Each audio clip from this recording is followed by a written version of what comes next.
Привет всем любителям вкусно поесть! Сегодня на очереди рецепт вкуснейшей и полезнейшей творожной запеканки. Она будет без сахара, но зато с бананом и с ягодами. Поехали готовить! Сегодня я использую для приготовления запеканки ягоды ежевики, потому что она у меня попросту есть. Вы можете по своему желанию использовать клубнику, малину, черную смородину, любые смеси ягод, а также фруктовое пюре из яблок, из слив, из абрикос, из персиков. Словом, все, что вам захочется. Заморозку тоже можно использовать, просто предварительно дайте оттаять добавкам. Для приготовления своей запеканки я возьму 400 грамм творога, у меня здесь 2 пачки по 200 грамм, 400 грамм ягод ежевики, один очень-очень спелый банан, 2 яйца и 30 грамм крахмала, у меня кукурузный. Все ингредиенты я продублирую в описании к видео. Я очистила и отправляю банан в небольшой ковш, где я буду измельчать его вместе с ежевикой, которую я тщательно промыла, потому что на ягодках может быть земля, может быть песок, их очень тщательно необходимо перебрать, отобрать те ягоды, которые, возможно, чуть-чуть подпорчены. Сейчас я все это измельчу при помощи блендера и затем протру через сито, для того, чтобы избавиться от косточек ежевичных.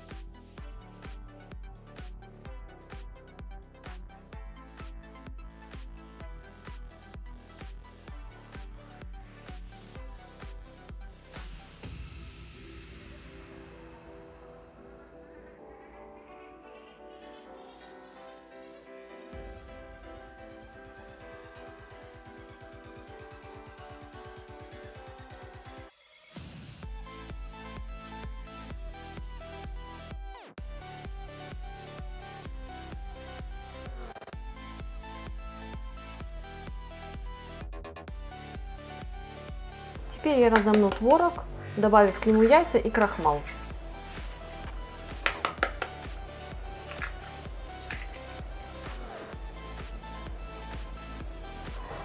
Вы можете заметить, что у меня творог довольно-таки сухой и плотный.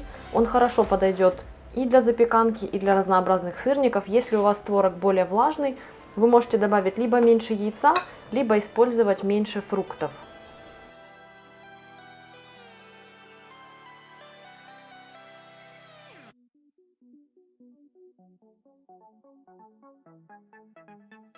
Теперь добавляю к творогу смесь фруктов, точнее фруктовое пюре.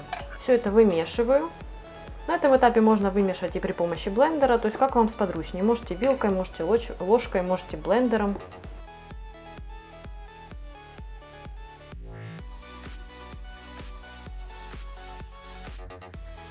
Если у вас творог с крупинками, то блендером, конечно, стоит хорошенько все смешать, чтобы разбить фракции творожные. У меня творог разошелся, в принципе, хорошо. Если хочется еще более гладкой текстуры, то можно дополнительно пробить. Я этого делать не буду.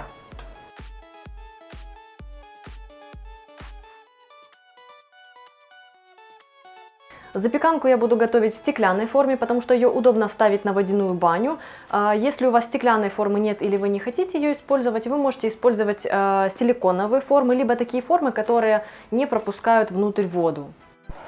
Выпекаться эта запеканка будет на водяной бане. Для этого я использую вот такую вот глубокую сковороду, сотейник, которую можно отправлять в духовку.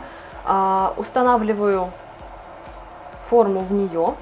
На дно ложу небольшое бумажное полотенце, для того, чтобы форма в процессе кипения не стукалась о саму сковородку. И сверху устанавливаю стеклянную форму, которую я пристрелила пергаментом, потому что мне так удобнее. Сейчас я жду, пока закипит чайник, для того, чтобы налить сюда кипящую воду. А пока что отправлю сюда смесь для запеканки. Форму можно не простелять, можно просто смазать ее небольшим количеством растительного или сливочного масла.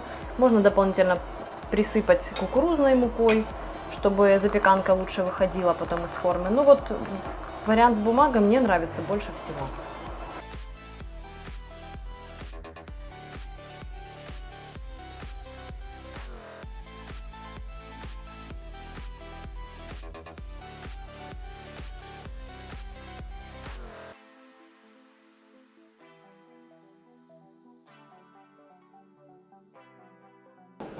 аккуратненько и не спеша вливаю кипящую воду.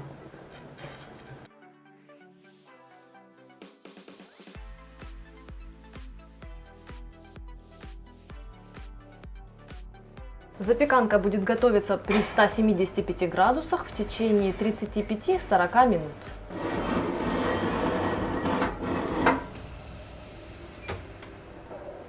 Готовая запеканка получается очень нежной, и мне больше всего нравится есть ее остывшей, прямо из холодильника.